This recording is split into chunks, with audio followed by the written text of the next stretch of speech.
Hello everyone, అందరు ఎలా ఉన్నారు? బాగున్నారా? థిక్ గ్రేవీతో మంచి కలర్తో పర్ఫెక్ట్గా చికెన్ కర్రీ ఎలా చేయాలో చూద్దామా?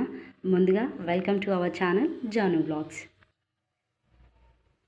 కళాయి మంచిగా హీట్ అయిన తర్వాత నూనె యాడ్ చేసుకునండి. నూనె కూడా కాగిన తర్వాత 2 బిర్యానీ ఆకులు, 1/2 టేబుల్ స్పూన్ జీలకర్ర, 1/2 టేబుల్ స్పూన్ మెంతిపిండి యాడ్ చేసుకున్నాను. ఒక 2 రెమ్మల కరివేపాకు యాడ్ చేసుకుని మంచిగా మిక్స్ చేయండి. ఇది మంచిగా వేగిన తర్వాత 2 టమాటాలు, 2 ఉల్లిపాయలు తీసుకొని పేస్ట్ చేసుకున్నానండి. ఈ పేస్ట్ వేయటం వల్ల కర్రీకి మంచి గ్రేవీ వస్తుంది. కొంచెం వేగిన తర్వాత పసుపు యాడ్ చేసుకునండి. మూత పెట్టి కుక్ చేయండి. చూడండి, ఇలా ఆయిల్ సపరేట్ అయ్యే వరకు కుక్ చేయాలి, లేదంటే పచ్చి వాసన వస్తుంది, కర్రీ టేస్ట్ అంతా మారిపోతుంది. 1/2 kg చికెన్ యాడ్ చేసుకున్నాను నేను. మళ్ళీ ఒకసారి మంచిగా కలపండి.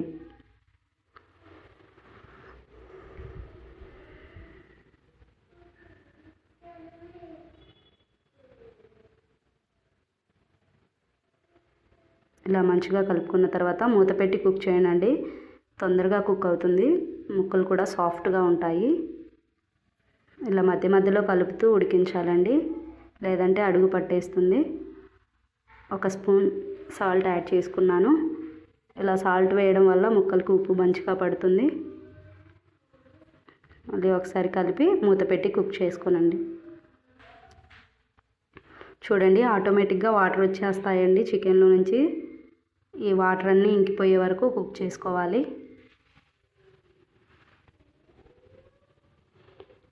ఒక 2 టేబుల్ స్పూన్ల అల్లం పేస్ట్, కొంచెం కారం, సాల్ట్ యాడ్ చేసుకోనండి. సాల్ట్ చూసి వేసుకోనండి, ఎందుకంటే ఆల్రెడీ 1 స్పూన్ వేసాము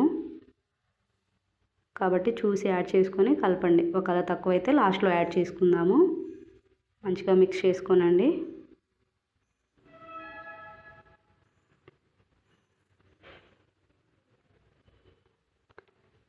చూడండి, ఆయిల్ ఇలా సపరేట్ అవుతున్నప్పుడు వాటర్ యాడ్ చేసుకునండి. మరీ ఎక్కువ వాటర్ వేయొద్దండి, మరీ నీరుగా అయిపోతుంది కర్రీ అంతా. 2 వెల్లుల్లి, కొంచెం ధనియాల పొడి క్రష్ చేసి యాడ్ చేసుకున్నాను. కర్రీ టేస్ట్ చాలా బాగుంటుంది, ఒకసారి ట్రై చేయండి. కొంచెం చికెన్ మసాలా, కొంచెం కసూరి మేతి ఇలా క్రష్ చేసి యాడ్ చేసుకునండి. ఫ్లేవర్ అంతా ముక్కలకు పట్టి టేస్ట్ బాగుంటుంది. కొంచెం కొత్తిమీర యాడ్ చేసుకొని మంచిగా మళ్ళీ మిక్స్ చేయండి. కొంచెం నూనె యాడ్ చేసుకోనండి. ఇలా లాస్ట్లో నూనె వేయడం వల్ల ముక్కలు కలర్ మారుతాయండి, చూడటానికి బాగుంటుంది, టేస్ట్ కూడా చాలా బాగుంటుంది. నేను ఈ బిర్యానీ లీవ్స్ తీసేస్తున్నానంటే, మీకు కావాలంటే ఉంచుకోనండి, లేదంటే తీసేసినా పర్వాలేదు.